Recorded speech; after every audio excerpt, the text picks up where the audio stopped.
कहते हैं ना, जिसे धन का घमंड चढ़ जाए उसकी अकल सबसे पहले उतर जाती है। ऐसी ही एक कहानी है उस राजा की, जिसे लगता था कि पैसा ही परमेश्वर है और बुद्धि बस एक खिलौना। किसी जमाने में एक राजा हुआ करता था। वह बड़ा धनवान मगर उतना ही घमंडी। उसे तो बस एक ही बात का नशा चढ़ा रहता था, पैसा पैसा और सिर्फ पैसा। उसका मानना था कि इस दुनिया में सब कुछ रुपयों की ताकत से चलता है। वह अक्सर छाती ठोंक कर कहता, तांबे की मेख तमाशा देख, ये कहावत यूं ही थोड़े कही गई है। अर्थात जिसके पास पैसा है वही तमाशा दिखाता है, वही अपनी ताकत का प्रदर्शन करता है। उस जमाने में जब किसी के पास थोड़ा सा भी धन होता तो वह दिखावे के लिए घर की दीवारों में तांबे की कीलें ठोकवाते थे, ताकि लोग समझें कि देखो ये अमीर आदमी का घर है, मेरे पास बेहिसाब दौलत है, तभी तो इतना बड़ा राज्य मेरे कदमों में है। ये दरबारी मंत्री और नौकर चाकर मेरे सामने हाथ जोड़कर खड़े रहते हैं। अगर मन कर दूं तो रुपयों की सड़क बिछवा दूं, और ये जो आसमान छूते पहाड़ है ना, इन्हें खुदवाकर जमीन में मिला दूं। सेना भी उसकी बड़ी जबरदस्त थी और अकड़ कर कहता, मेरे पास जो पैसे की ताकत है उसी से ये सेना पलती है। एक इशारे पर किसी भी देश को रौंद डालूं। राजा का बस यही मंत्र था। इस दुनिया में धर्म कर्म सगा संबंधी प्रेम प्यार सब दिखावा है, असली भगवान तो पैसा है।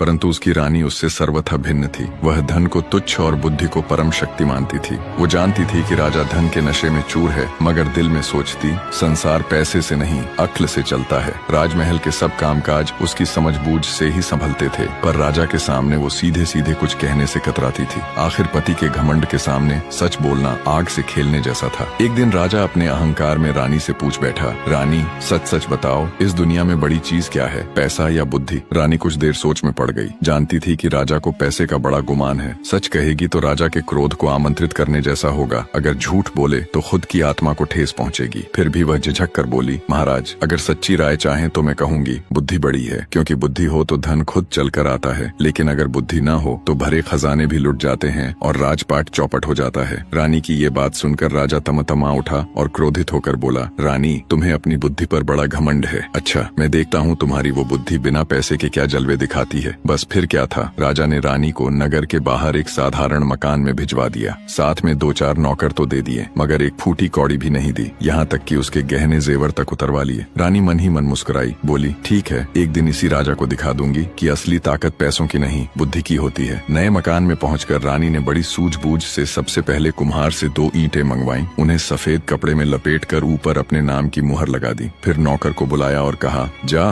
धन्नू सेठ के घर जा और कहना रानी ने अपनी यह धरोहर भेजी है, 10,000 रुपए उधार चाहिए। कुछ ही दिनों में तुम्हारा धन सूद समेत लौट आया जाएगा और धरोहर वापस ले ली जाएगी। नौकर जैसे ही सेठ के पास पहुंचा, सेठ ने धरोहर पर रानी की मुहर देखी तो समझा कि इसमें कोई कीमती जवाहरात होंगे। बिना कुछ खोले ही उसने 10,000 रुपए दे डाले। रानी के पास रुपये लेकर नौकर लौटा तो उसने सोच विचार कर व्यापार शुरू किया। काम फैलने लगा, नौकर चाकर जुट गए। कुछ ही दिनों में उसने सेठ का पैसा सूद समेत लौटा दिया और अच्छा खासा धन भी बचा लिया। उसने उसी धन से गरीबों के लिए मुफ्त दवाखाना, पाठशाला और अनाथालय खुलवाया। देखते ही देखते रानी की बुद्धिमानी के किस्से चारों ओर फैल गए। नगर के बाहर जहाँ उसका मकान था वहाँ बस्ती बस गई, जैसे रानी के हाथों से सुख समृद्धि बरस रही हो। इधर महल में रानी के बिना राजा की हालत ऐसी हुई मानो महल में राजा अकेला पड़ गया हो। पहले जब रानी थी तो हर मुश्किल वक्त में सलाह देती थी, धूर्तों की एक न चलने देती थी। अब उसके बिना महल में चालबाजों की चलने लगी। कोई खजाने से चोरी करता, कोई कर में हेरा फेरी। राजा को कुछ समझ न आता। धीरे धीरे खजाना खाली हो गया, नौकरों की तनख्वाह देना भी मुश्किल हो गया। राज्य की यह दशा देखकर राजा घबरा गया। सोचा अब कुछ दिन राजकाज मंत्रियों को सौंप कर दुनिया देखने निकलता हूँ, शायद मन शांत हो जाए। और इस प्रकार धन लोभी राजा ने अपना राजकाज मंत्रियों पर छोड़कर अपने राज्य से निकल पड़ा था। सोचता जा रहा था कि थोड़ी सैर सपाटा करूं तो मन हल्का हो जाए। अभी नगर के बाहर ही पहुंचा था कि उसे राह में कुछ ठग मिल गए। उनमें से एक काना आदमी आगे बढ़ा और राजा के आगे हाथ जोड़कर बोला, महाराज मेरी आंख आपके पास 2,000 में गिरवी रखी थी, अब मेरा पैसा चुका दीजिए और मेरी आंख मुझे लौटा दीजिए जैसा वादा हुआ था। राजा एक पल को अवाक रह गया, फिर बोला, अरे भाई मेरे पास तेरी कौन सी आंख रखी है, तू मंत्री के पास जा, वही कुछ बता पाएगा। पर वह ठग भी बड़ा जालिम निकला। ठग बोला, महाराज मैं किसी मंत्री वंती को नहीं जानता, मैंने तो आंख आपकी ही चौखट पर गिरवी रखी थी, अब आप ही लौटाइए। जब बाढ़ ही खेत खाने लगे तब रखवाली कौन करेगा? आप राजा हैं, आपसे ही न्याय की उम्मीद है। अगर आपने मेरी आंख नहीं लौटाई तो आपकी बड़ी बदनामी होगी। राजा की हालत पतली हो गई। सोचा कहीं बात फैल गई तो लोग हंसेंगे। बस बदनामी से डरकर उसने 4,000 रुपए देकर उस ठग को विदा कर दिया। थोड़ी दूर गया ही था कि एक और बूझा अर्थात बिना कान वाला आदमी रास्ता रोका खड़ा हुआ। वो भी बोला, महाराज मेरा कान आपके यहाँ गिरवी रखा था, रुपया चुका दीजिए और मेरा मेरा कान मुझे दे दीजिए। राजा को अब समझ आने लगी कि कोई बड़ी ठगी चल रही है, मगर अब करे भी क्या। उसने उसे भी रुपये देकर टरका दिया। ऐसे ही आगे बढ़ते बढ़ते न जाने कितने ठग मिले। सबने वही रोना रोया, कभी आंख गिरवी कभी कान गिरवी। बेचारा राजा तो ठगों के हाथों पूरा कंगाल हो गया। जो थोड़ा बहुत धन साथ था वह सब भी उड़ गया। राजा खाली हाथ भटकता हुआ कुमारी चौबोला के राज्य पहुंच गया। कुमारी चौबोला उस देश की राजकन्या थी, रूप में अप्सरा, स्वभाव में तीखी मिर्ची। उसका प्रण था, जो मुझे जुए में हरा देगा उसी से ब्याह करूंगी। रोज दूर दूर से राजकुमार आते, जुआ खेलते और हारकर कैद खाने में ठूंस दिए जाते। सैकड़ों राजकुमार उसके महल के कैद खाने में पड़े थे। जब राजा उस नगर में पहुंचा तो उसके कानों में चौबोला की सुंदरता की चर्चा पड़ी तो मन ललचा उठा। सोचा, अगर जुए में जीत गया तो यह रूप सुंदरी मेरी होगी। राजकुमारी चौबोला ने अपने महल से कुछ दूर एक खास बंगला बनवाया था। वहीं जुआ खेलने वाले ठहरते थे। राजा भी उसी बंगले में जा पहुंचा। पहरेदार ने राजकुमारी चौबोला को खबर दी तो थोड़ी ही देर में एक तोता उड़ता हुआ आया। वह राजा की बाह पर बैठ गया। उसके गले में एक चिट्ठी बंधी थी। राजा ने खोला, उसमें लिखा था कि जुए में जीतोगे तो विवाह होगा, यदि तुम जुए में हार गए तो तुम्हें कैद खाने में ठूस दिया जाएगा। राजा ने चिट्ठी पढ़ी, मुस्कुराया और जेब में रख ली। थोड़ी देर बाद बुलावा आया और राजा चौबोला के महल में पहुंच गया। और वहां पहुंचने के कुछ समय पश्चात जुआ शुरू हुआ और जैसा होना था वैसा ही हुआ। किस्मत ने दगा दी, राजा हार गया और जैसे ही हार तय हुई पहरेदारों ने पकड़कर राजा को कैद खाने में डाल दिया। उधर जब रानी को खबर लगी कि राजा की हालत खराब है और वो राज्य छोड़कर निकल पड़ा है तो उसका मन व्याकुल हो उठा। उसने तुरंत घर छोड़कर राजा की तलाश में निकल पड़ी। पर ज्यों ही नगर की सीमा पार कर आगे बढ़ी त्यों ही पुराने ठगों की टोली फिर सामने आ खड़ी हुई। सबसे पहले वो काना ठग आया। बोला, रानी साहिबा, आपकी सेवा में अर्ज है। मेरी आंख आपने 2000 में गिरवी रखी थी, अब अपना रुपया लीजिए और मेरी आंख वापस कीजिए। रानी मुस्कुराई और बोली, बहुत अच्छा, मेरे पास बहुतों की आंखें गिरवी रखी हैं, उनमें तेरी भी होगी। ऐसा कर, अपनी दूसरी आंख निकाल दे, फिर जो तौल बराबर निकलेगी वही तेरी आंख है और उसे ले जाना। रानी की बात सुनते ही ठग के तो होश उड़ गए। ठग बोला, रानी साहिबा, मजाक मत करो, मैं गरीब आदमी हूँ। रानी बोली, देर मत कर, जल्दी अपनी दूसरी आंख निकाल, नहीं तो सिपाहियों से निकलवा लूंगी। बेचारा ठग तो हाथ जोड़कर गिड़गिड़ाते हुए बोलने लगा, हुजूर, मेरी आंख वांख कुछ नहीं गिरवी थी, मुझसे गलती हुई, बस मेरी जान बख्श दो। रानी बोली, नहीं नहीं, किसी की धरोहर अपने पास रखना मुझे मंजूर नहीं। अगर आंख नहीं निकालता तो चल 4000 दे दे और दफा हो जा। बेबस होकर ठग ने 4000 रुपए दिए और जान बचाकर भाग खड़ा हुआ। अब वही हाल बूझेगा हुआ। जब उसने देखा कि रानी का नौकर उसके कान पर छुरी रखने वाला है तो वो भी हाथ जोड़कर बोला, बख्श दो सरकार, और 4000 रुपए देकर भाग खड़ा हुआ। इस प्रकार ठगों की टोली को रानी ने अपनी चतुराई से उनके ही माया जाल में ऐसा उलझाया कि उलटे वही लुटकर भागे। ठगों को निपटाकर रानी आगे बढ़ी। रास्ते दर रास्ते पूछताछ करती हुई आखिर कुमारी चौबोला के राज्य पहुंच गई। जब सुना कि राजा तो जुए में हारकर कैद खाने में बंद है तो उसका कलेजा कांप उठा। उसने सोचा, अब मुझे ही कोई चाल चलनी होगी ताकि अपने राजा को छुड़ा सकूं। रानी ने चौबोला के जुए की पूरी जानकारी निकाली, कौन कैसे खेलता है, क्या शर्तें होती हैं, सब पता कर लिया। फिर एक दिन रानी ने पुरुष का भेष बनाया, सिर पर पगड़ी, मूछें लगा ली और सीधे चौबोला के बंगले पर जा पहुंची। पहरेदार ने खबर दी, थोड़ी देर में वही तोता उड़कर आया। रानी ने उसके गले से चिट्ठी खोली, पढ़ी, जिसमें जुए की वही पुरानी शर्तें लिखी थीं। थोड़ी देर बाद बुलावा आया। अब असली खेल शुरू होने वाला था।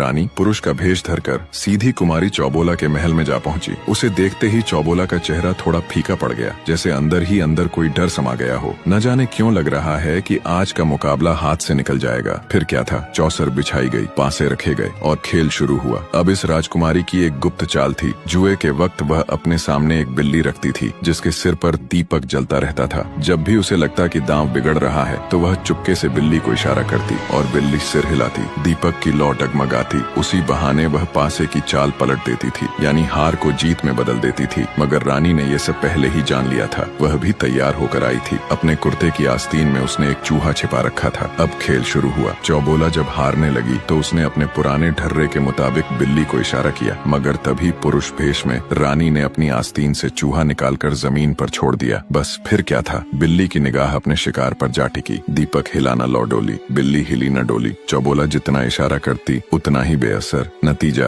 राजकुमारी चौबोला हार गई। ज्यों ही हार तय हुई पूरे नगर में खबर फैल गई, राजकुमारी हार गई। अब उसका ब्याह उस नवयुवक से होगा जिसने उसे जुए में मात दी है। चारों तरफ शोर मच गया, नगाड़े बजने लगे, तैयारियां शुरू हो गईं। रानी जो पुरुष के वेश में थी बोली, राजकुमारी, जुए की शर्त के हिसाब से तो हमारा विवाह यहीं तय हो गया, पर भांवरें और बाकी रस्में अपने घर जाकर पूरी करेंगे, वहीं से धूमधाम से बारात उठेगी। चौबोला मान गई। फिर रानी बोली, चलने से पहले एक और बात है, जिन कैदियों को तुमने जेल में डाल रखा है उन्हें छोड़ दो, मगर पहले उन्हें मेरे सामने पेश किया जाए। राजकुमारी ने हुक्म दिया। सारे कैदी हाजिर किए गए। उन सब की हालत जिसने भी देखी उसका दिल कांप उठा। हर कैदी की नाक में कौड़ी पड़ी थी, गले में चमड़े का थैला टंगा था और हाथ में कोल्हू चलाने की छड़ी। उन्हीं कैदियों के बीच रानी का अपना पति, वही राजा, भी मौजूद था। रानी ने राजा की हालत देखी तो मन ही मन रो पड़ी, पर चेहरे पर जरा भी भाव नहीं आने दिया। फिर उसने सब कैदियों की नाक से कौड़ियां निकलवाई, नाई बुलवा कर सबकी हजामत कराई, अच्छे कपड़े पहनाए और स्वादिष्ट भोजन करवाया। सबको आजाद किया और कहा, अब सब अपने अपने घर लौटो। राजा भी उन सबके साथ बाहर निकला, दिल में उस राजकुमार की जय बोलता हुआ जो असल में उसकी अपनी रानी थी, पर अभी तक उसे इसका पता नहीं था। दूसरे दिन सवेरे रानी ने चौबोला को भी विदा किया। हाथी, घोड़े, दास दासी और ढेर सारा तोहफा साथ में देकर अपने नगर की राह पकड़ी। रानी अब भी पुरुष वेश में आगे आगे घोड़े पर चल रही थी और पीछे चौबोला की पालकी धीरे धीरे लहराती हुई आ रही थी। कुछ ही दिनों में वे अपने नगर पहुँचे और रानी फिर अपने उसी पुराने बंगले में ठहर गई। थोड़े दिन बाद राजा भी कैद से छूटकर अपने नगर लौटा। जब उसने देखा कि रानी के घर के आसपास अब औषधालय, पाठशाला और अनाथालय जैसी इमारतें खड़ी हैं, तो दंग रह गया। सोचा, अरे मैंने तो इसे एक पैसा भी नहीं दिया था, फिर इतने लाखों के काम इसने कैसे कर डाले। राजा का दिमाग अब भी उसी पुराने पैसे के घमंड में डूबा था। शाम को उसने रानी को बुलवाया। बोला, कहो रानी, अब समझ में आया या नहीं? आखिर बड़ा कौन, पैसा या अक्ल? रानी कुछ नहीं बोली, बस चुपचाप जाकर उसने सामने रख दिए एक कौड़ी, एक खलीता, एक कोल्हू की हकनी और खली का टुकड़ा। राजा इन्हें देखकर हक्का बक्का रह गया। सोचने लगा, ये सब तो कैदियों के निशान हैं, मगर रानी के पास आए कैसे? उसी वक्त रानी ने चौबोला को भीतर से बुलवाया और राजा के सामने खड़ा कर दिया। राजा का चेहरा एकदम पीला पड़ गया। सब समझ गया,